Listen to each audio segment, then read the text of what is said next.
Today's episode is for elementary and middle school teachers looking for easy and effective ways to teach writing. If you've ever wondered how to teach various writing types, work through difficult prompts, or give meaningful feedback, this episode is for you. In this episode, we talk to Elise Frank, a fifth grade teacher from California. She has successfully given students the tools and the time they need to become competent writers. By the end of this episode, you'll walk away with strategies to help your students write more and write better. Hi, Elise. Welcome to the podcast. Hi, thank you for having me. Hi, Elise. We are so excited to talk to you about writing today. I know I taught sixth grade for most of my teaching career, and writing was always a challenging thing to teach, both for me as a teacher and that was when my students would get a little grumbly and we have to write. So writing is definitely challenging. Can you tell us, from your perspective as a fifth grade teacher, why do you think writing is just so difficult? In the article, A Path to Better Writing by Steve Graham and Karen Harris, they do talk a little bit about this, but we are just so curious what you think as a classroom teacher. Yeah, I think something from the article that really resonated with me was about how the processes for writing are, one, mostly hidden, and two, involve the use and orchestration of a variety of different mechanisms, including physical, mental, and emotional apparatuses. And for me, like many teachers who end up back in school for our careers, reading and writing came easily to me in school. So many of the internal processes that happen when I write are hidden, internalized, and all happen really, really fast. In order to write, first you have to understand the question or purpose of what you're writing. Then you have to apply background knowledge and newly acquired knowledge to synthesize into an answer. You have to select which words are the most accurate words to communicate what you're wanting to express. You have to be able to spell those words and then either find those letters on the keyboard or form them with your pencil, all without losing the big idea of what you're expressing, not to mention putting those words into conventional grammar that's often different from how we communicate when we're actually speaking. And then when you add finding and including text evidence on top of all of it, it's really hard. Writing has so much going on with it. And unlike math, where it's natural to write out the steps to solving a problem or to utilize different kinds of visual models to make the thinking process explicit, or even reading, where you're breaking words down into their sounds and sound parts, and there's this quick feedback mechanism. Either you got the math question right or you got it wrong. You either read the word right or you read it incorrectly. There's so much that has to happen when you're writing that's usually not broken down, it's not made visible, and the feedback is a much longer, slower, disconnected process. And then, as if all of that wasn't enough, most teacher preparation programs devote minimal to no time to supporting teachers in how to teach writing. I know for me, I didn't receive any training or coursework in how to teach this incredibly important, challenging skill until later on in my career. Yeah, I agree, Elise. I remember having courses like teaching me how to write as a writer, but not necessarily helping me be able to teach other people, which is a big skill you need in education, right? To teach kids how to write. And, I do want to bring up this idea of time, like giving students more time to write, because it's not just teaching writing, it's actually giving them more time. We know that students having more time is a research-based solution to this problem, just one of many. And I think the article that you mentioned, A Path to Better Writing, we're talking all about it this month. More writing time is important. So I want to hear from you and how more writing time plays out in your classroom and the impact that you've seen from that.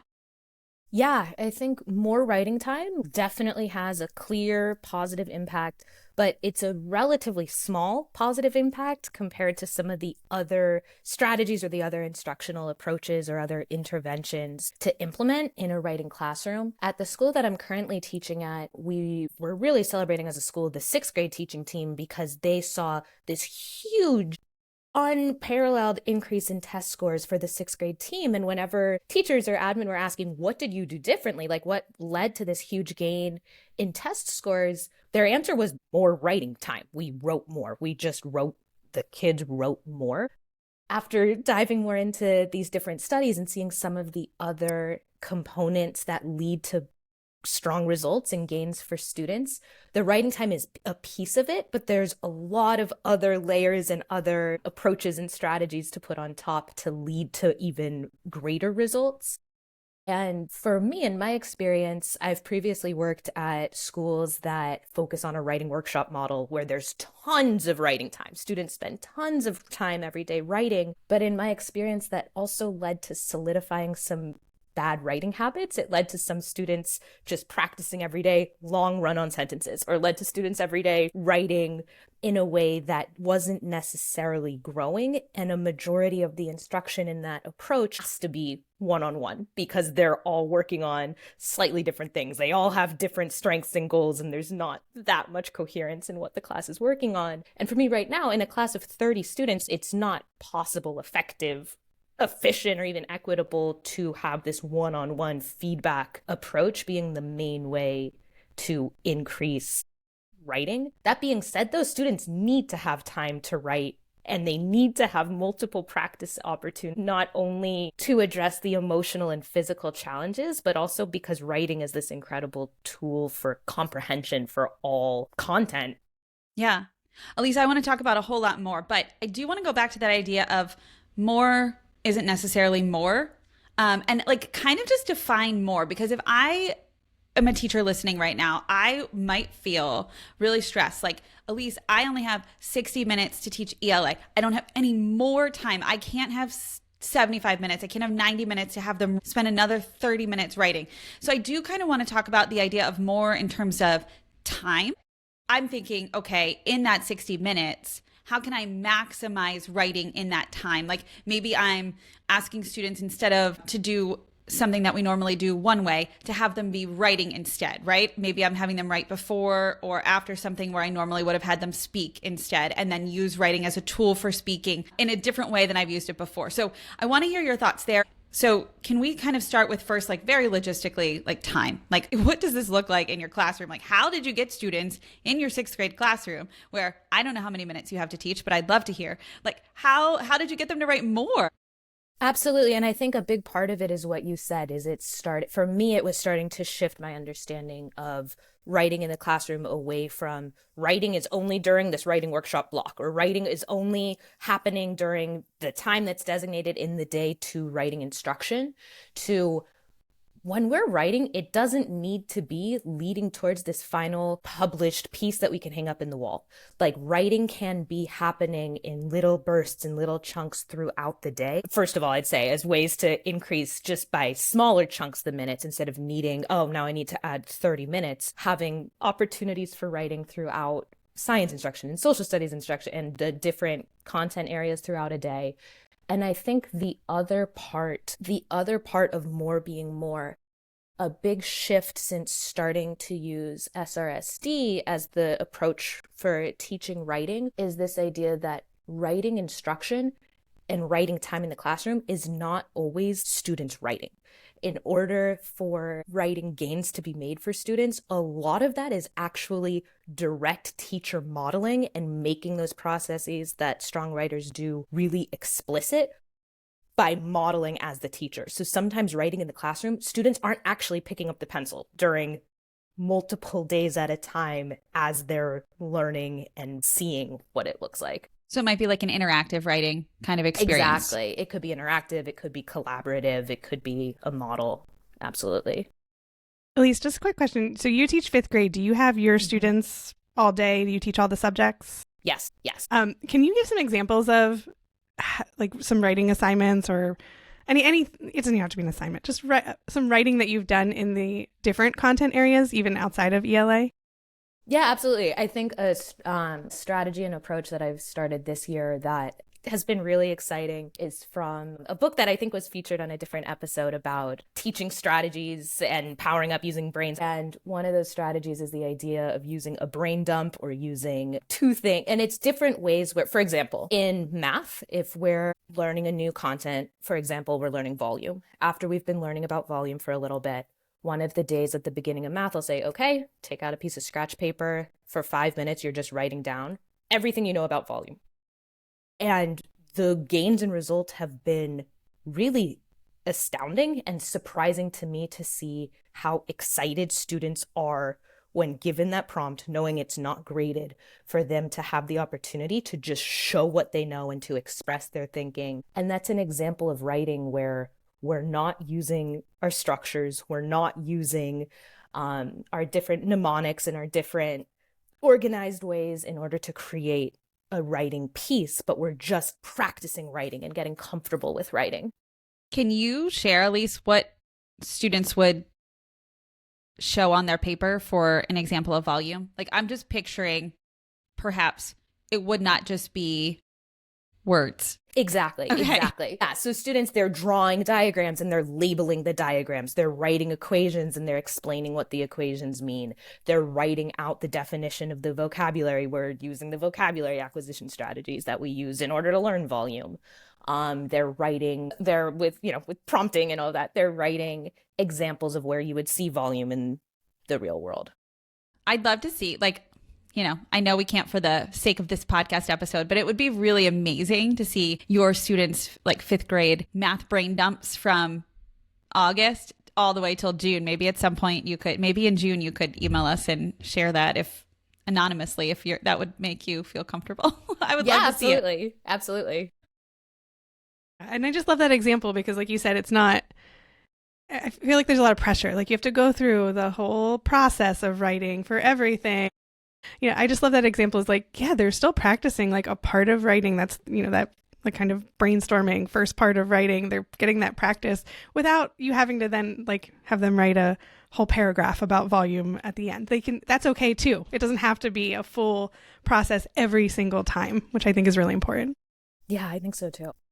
So you mentioned before that, just giving them more time is not necessarily going to solve all the problems. And also you mentioned SRSD, which a lot of people are talking about SRSD right now. So we would love to hear from you about what is it, right? Like, what is SRSD? What is it? What's happening in your classroom with SRSD? Just give us an overview of what you've learned about it and what you're implementing in your classroom.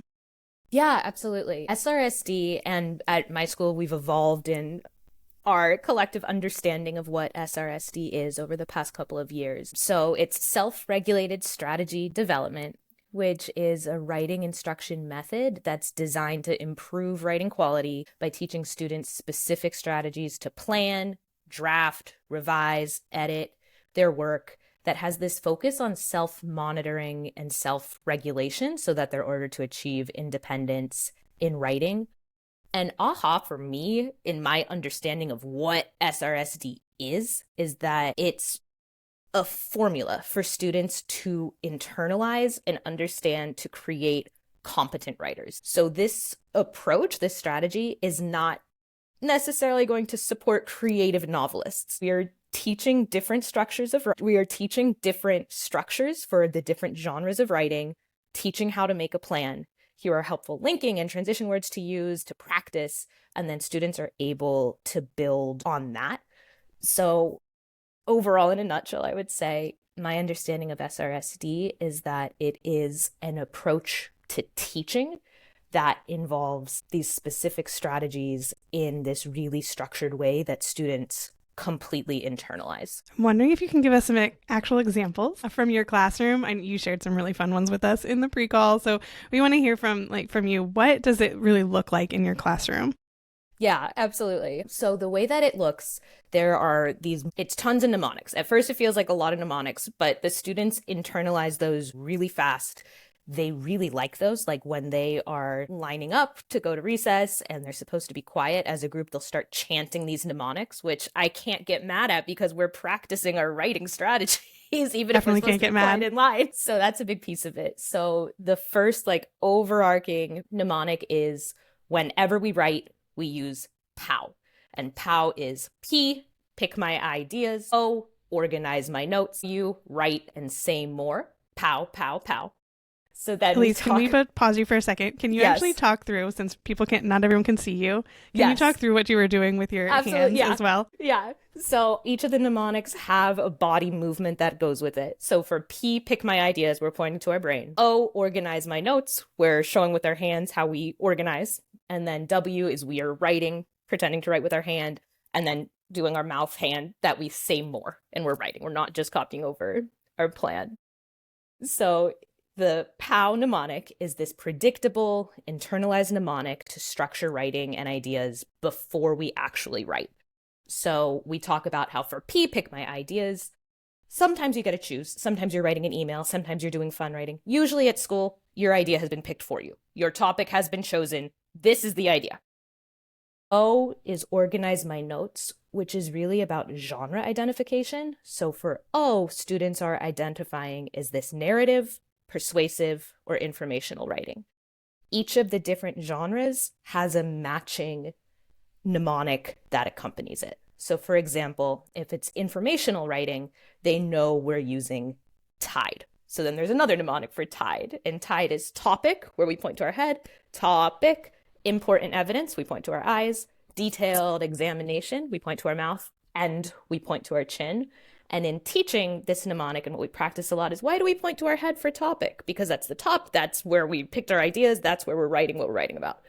For eye, important evidence, we're pointing to our eyes because that is the evidence that's, our mouth is closed. We're pointing to our eyes. That's we're copying directly from the text. That's our text evidence. That's important evidence. It's not our brain, it's our eyes. It's what we saw that someone else said. Detailed examination, we're pointing to our mouth because that's our ideas. That's our words. That's our understanding of what the important evidence was communicating. And then end is our chin. It's not the same as our head. It's got to be a little bit different, but it's not that different from the topic. So after we've done POW, from O, organize my notes, we're choosing which mnemonic and which structure is appropriate. Can for you the share genre. what like options are for O? Yeah, so for O, organize my notes, if it's informational writing, it's TIDE, the TIDE. If it is narrative writing, it's C space, which is character, setting, problem, action, conclusion, emotion. And then if it is persuasive writing, it's TREE, which is topic, reason, explanation, ending.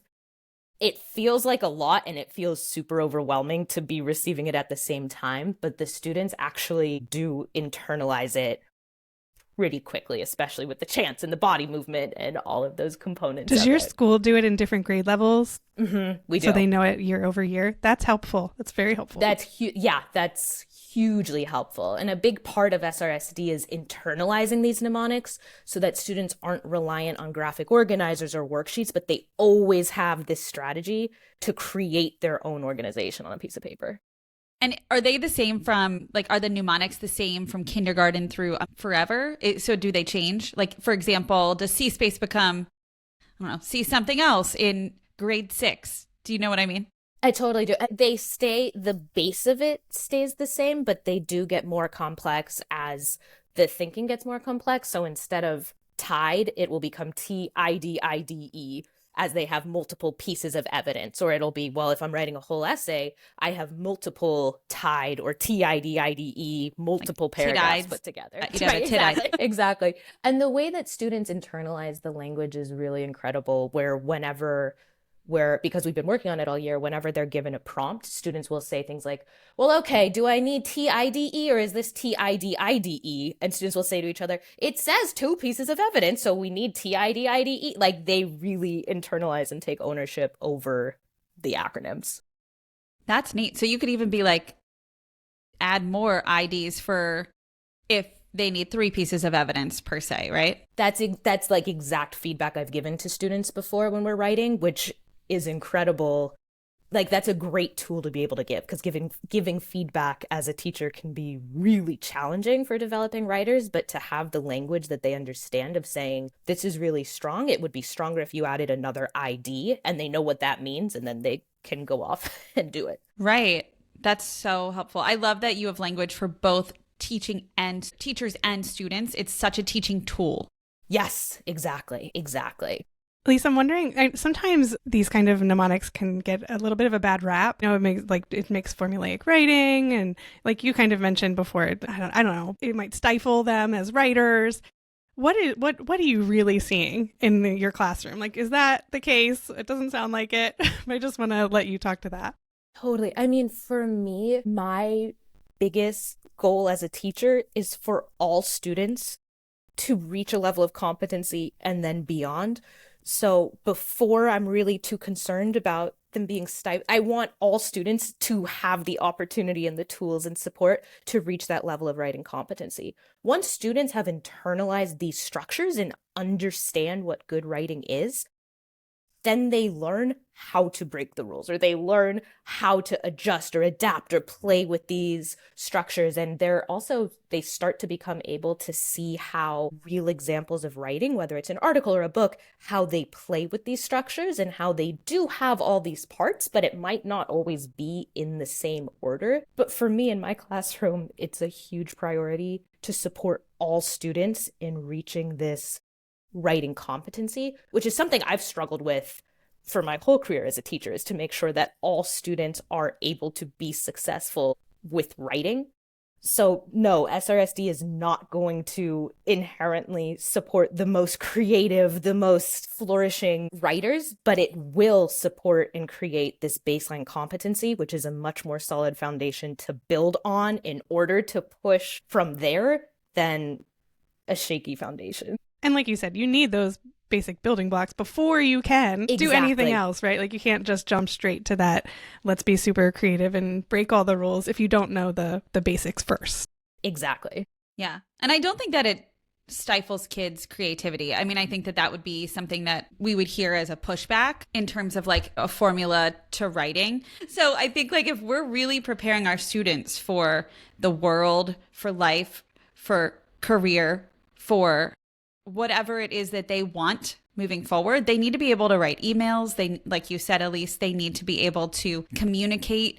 They need to be able to write papers in college. They need to be able to draft different plans for work in the future, whatever that might be, communicate clearly with a supervisor and a teammate. And if they want to go ahead and become a creative fiction writer, author, those kids are going to do that with your solid foundation, not the other way around. You know, I think of it like the breaking the rules thing, like really stands out to me a lot in terms of like sports and dance, like things that I did as a kid growing up. I'm like, you cannot break the rules of ballet unless you know the rules of ballet. Like, you know?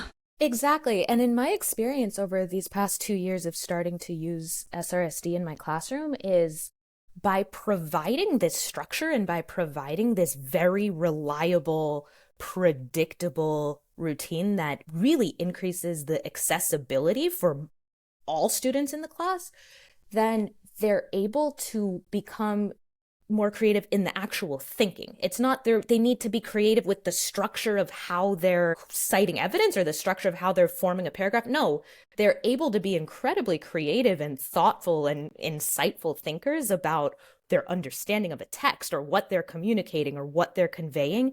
And by using this structure, it takes a lot of the mystery out of it because if you see a strong writer, and this is something that happens in a lot of classrooms, when a teacher is modeling writing, it looks so easy. Like we already did it ahead of time. We planned it the night before. We have the secret little notes on our side that we're just copying over on the big chart paper. We're writing and classroom management and talking all at the same time while doing it. And it looks like magic for a student who's sitting there like, well, she's a teacher. She knows how to do that. I could never do that. So instead, breaking down this process into steps that make sense and are always the same, it actually opens up so much room for deep thinking, which is really what I think we're looking for in writing. I'm curious about one thing that you brought up a few times, Elise, which is feedback. I know you mentioned that, in the workshop model, it would be tough to give each student individual feedback. So I'm wondering what that does look like in your classroom.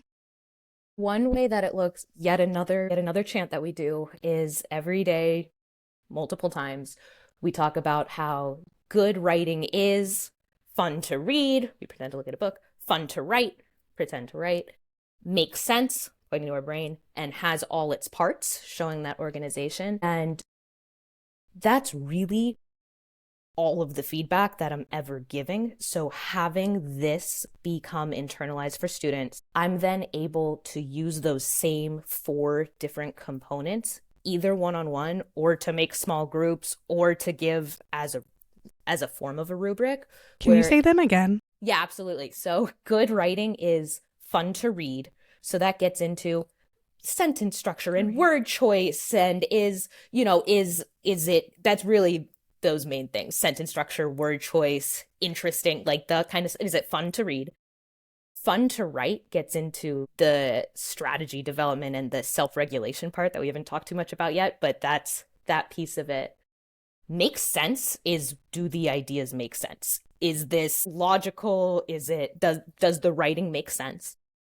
Is it on topic? Is it staying on the same line of thinking? And then has all its parts ties back up to mnemonics, right? Exactly. Yeah. So does it have TIDE? Does it have TREE? And being able to look and see, oh, like you're missing D here, and students understand what that means and are able to be like, oh my gosh, I wrote the quote, forgot to explain what it means. And they're able to have the tool for understanding what the feedback meant, a mechanism for how to improve as a writer moving forward, instead of relying on traditional rubrics, or instead of the traditional model of the teacher going through with the red pen, giving specific feedback on those sentences in that particular case that is really hard to apply to future writing. Do you ever have your students give each other feedback or even read their own writing, and with those four things, look in their own writing for it? We're working towards that. I haven't done the peer-to-peer feedback yet, but their own writing all the time, and we're working towards peer-to-peer feedback. Yeah, peer-to-peer feedback's tough. Yeah. So tough. Making sure we all understand all the structures first. Absolutely. Yeah. You could really go off base or really on course, depending on. Exactly. I do want to go back, Elise, to the idea that you said fun to write, and we really haven't talked about that. I'd like to give you some space to share, like, what does make it fun to write? I know SRSD has a lot of self-regulation strategies, and then I just want to give you some time to share about what makes it fun to write. Yeah, and the self-regulation piece of it was another huge shift for me just a couple months ago as far as my understanding of what that means. I'd been in some training spaces where the self-regulation piece of it is you write a positive message on the top of your paper to yourself, like you can do it, and when you get stuck, you look back at it. And that didn't feel super authentic to me, and that wasn't really sticking with my students. But a shift in the self-regulation that I learned about recently that has made a huge difference was that the self-regulation piece is really modeling self-talk as a teacher during the writing process. So if we're doing a teacher-directed model of writing or interactive writing or collaborative writing, it's not just positive self-talk. It's also modeling the writing process as being challenging and showing how to overcome these challenges. So for example, if I were to model some kind of writing and I tell the students like, okay, this is going to be like a look into my brain. I'm going to be talking out loud the things that I'm saying to myself. And then I could say things like, how do I even start? How do I even start? Miss Frank just gave me this writing assignment. What do I don't want to do this, but okay. Okay, the first step, P, pick my idea. Okay, we have this prompt. We already wrote our do what statement as a class. Okay. Next, organize my notes. This is informational writing, so I know I need to use TIDE. Okay, I can start by just writing TIDIDE on the side of my paper. Model doing that. Okay, T. I know how to do the T because I just look at my do what statement and I'm writing that next to my T. Okay, I'm already done with the T. Next is I. I know what I is, and that just modeling going through this self-regulation and talking to myself and having things throughout this model of I don't feel like doing this anymore. This is my hands tired. How much longer till recess? I'm going to take a deep breath. Okay, I just have 2 more parts in my TIDIDE. Then I can take a break. All right. Then modeling, like quietly writing, not multitasking, not classroom managing and writing and talking all at the same time, but showing it actually does look hard to write. Oh, I like how that sounds. That was pretty brilliant, Miss Frank. Ooh, that was a good D statement. Okay. Now, and that kind of modeling for the self-regulation, which felt so much more authentic to me, and the idea being that students hear your voice, which becomes their own internal self-talk, both in writing but in general in life, is coaching themselves through these challenging situations. Yeah. Oh my gosh, just listening to you, I was like, you're right. Writing is an emotional roller coaster. Like it's just, yes. Especially when you're trying to get through something for the first time, or for a time where you're like, I don't know that I have all of the information. Okay, I might need to go read something else or learn something else in order to do this. Like that's a hard pill to swallow as an adult, let alone as a 10-year-old. You're like, no, I just want to get this done so I can go play recess. Exactly. And then for each part of it, just going back to like the first question of why this is so hard to teach, it's also the physical act of either forming each of the letters with your pencil, finding where the letters are on the keyboard. If you think of the word, trying to figure out how to spell that word, or is it easier to just use a less fun word, but that I know how to spell reliably, so there's so much that's happening rapidly that's usually really invisible for students until they're in the situation themselves. Elise, I'm wondering if you can just, I have this memory when I was teaching, and I want you to give me some advice. I was teaching writing, and I remember, I don't remember exactly what, but my students were struggling with something. So I was like, I'm going to model this for them. So I went up and did it. And this was my vivid memory, was like every single one of my kids had their erasers. They erased what they had, and then they started writing what I had. And I was like, whoa, that was not what I wanted to happen. But do you ever, like, I'm wondering, like, how do you handle that with the modeling? Because I love all the modeling that you're doing, but how do you handle the, like, modeling the writing, but then students still writing their own thoughts and not writing what you're writing? Totally. The modeling that I do is never the same prompt that they're writing about. So they're not, and especially just with the physical cognitive demands of needing to copy, a lot of my students would lose the whole lesson because they would be caught up on copying and the handwriting and all of that. So instead, what I will do, because it's a group, it's 35th graders, they cannot actually, it's very challenging for them to actually sit quietly and listen while I narrate my brain for 20 minutes. Like, that's a big ask for them. But what I'll do instead is they'll go along and follow the steps on a piece of paper. So they'll have a piece of paper that has, we'll have POW or we'll have TIDE. And once they see me complete that step, they'll check it off on their list. So they're not actually writing what I'm doing. It's a way for them to promote the engagement, to help them see kind of the timeline following along of where we're going. And then, for example, if I was writing a persuasive piece on one side of the issue, their writing assignment the next day or a couple days later would be to write the other side of the issue or a different topic, so that it's not just copying the same handwriting practice, but them actually applying, hopefully, what they saw my process, but with their own thoughts and ideas. Super helpful. Yeah, I love it. Oh my gosh. Well, I would love to give you this space, Elise. Is there anything else you want to share that you didn't get to share? I think something that's been so exciting for me with this whole journey into SRSD is it's been really exciting to see how successful students have been able to become, and seeing the student ownership has been the most exciting piece of it. And being able to see the predictable, consistent routines of the writing process really pay off, so that whenever we have to write, students have a starting place and they have a structure that's reliable, that they know they don't need me to print off a worksheet. They just need a piece of paper. They know how to set up their notes. And that's half the battle right there. Once they have that, then the teaching is able to become around the comprehension instead of the structure. Yeah. It's been exciting. It's been a big shift. Getting to experience a program that feels like it's working has been really exciting and new for me for writing instruction. All right. Well, Elise, thank you so much for your time today talking about, I loved hearing about what you're actually doing in your classroom and how your students are just picking up all of these things with writing and owning it and becoming some confident writers themselves. So thank you so much for sharing all of that with us today. Thank you so much. It was really fun to get to talk about, and I really appreciate it.